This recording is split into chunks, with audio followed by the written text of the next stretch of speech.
So we have already seen irrational numbers like root 2 and root 3, that if you have 1 and you have a height of 1, what you get on the number line is root 2. And then if you just take the height of 1 again, then root 2 square is 2 plus 1 is 3, so you get root 3, and then this way you can proceed and you can get all the square roots, right? Root 4, which will actually be 2, which is equal to 2.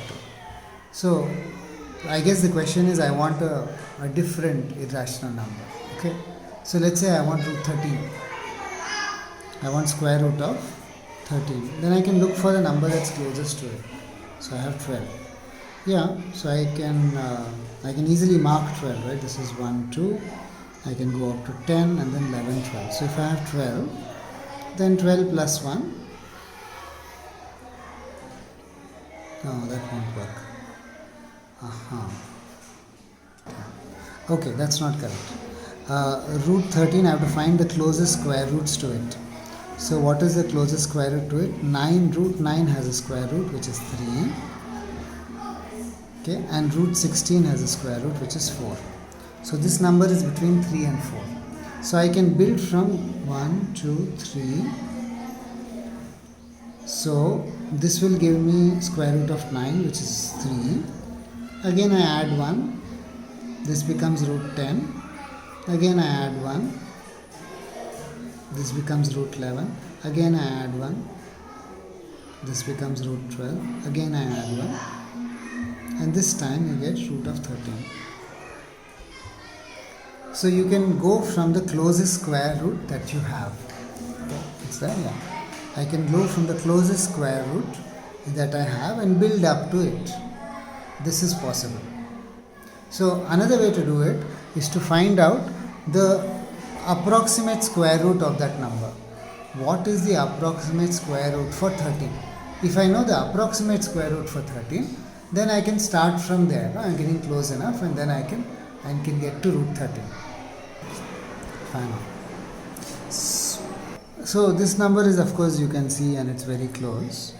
So what if you have a larger number? Let's take that, right? And let's look at the approximation for square roots. So let's take a number like 243. Okay. So 243, of course, is the closest square, or the number that is smaller than that is a square, is 225, right? And the square root of 225 is 15. So you know it is between 15 and 16. Because 16 square is 256, it's too much. So you take the 243 and then you remove whatever is a perfect square from it. So what you are left with is 18. Okay. And so the shortcut to find out a close enough number to a square root is that you've got this number, which is 15, and then you add a fraction which is like this. Okay, so the same 15 is there, double of that, and you take a ratio between 18 and that. You may not be able to share it with children, but if you want to understand why, I can show you. It's a basic binomial expansion first term. Okay, so that is the result that we have. So if we do 18 by 30, so there is 3 tables. So 3 6 are 18, 5, 10.6. So this is around 15.6. Okay. So if you take the actual square root of 243, what is the actual square root of 243?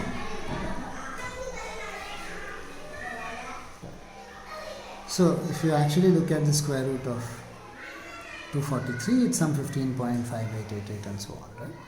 So, so you can get a number that's close enough to that original square root that you had in mind. We can take another number.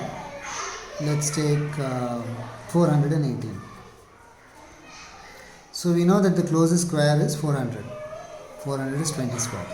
So I know base number is 20, the remainder is 18. So I again do 20 plus 18 divided by 2 times 20, which is 40. Right? So in this case, you will get 20.45, and if you look at the square root of 418, you will get 20.445, etc. so on. So it's close enough. So you can get an approximate number directly on the number line just based on this approximation of based on the approximation of your square roots, which will be the first step.